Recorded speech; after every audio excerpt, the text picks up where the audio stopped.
Donc moha zike kre himenga nabakun donc bako dollar tabo be ko ya daga oro talaga noma me ko ya bra na be ote osin zonzon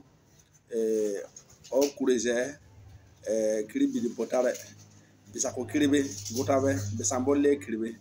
wala ante bisako hamon tenkoro hambe ko ya ko ote ya kon oro kilo ngana ho kili hota dulu ko doa ya ha dola dere minto ko si zonzon o ya da kino konte oro bisako habe bulu habe ni ya talla habla ote ya kon garan kili ho ote ya kon zamle kili ho ote ya kan tolla kili ho ote ya kan kino ko mbolle gama bitu kili yalga tenga kili kayro yasi ya huno ko ye belma hu so zira mroke kon dola del ko habe ka hena menga kon bisa ko banta lema ko bisa ko ta lema kan la fiki kon ta dan roha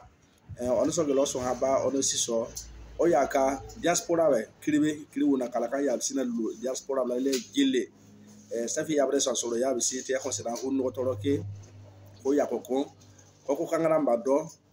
ko do da kuma ko yele menga ikoko kungu sina doha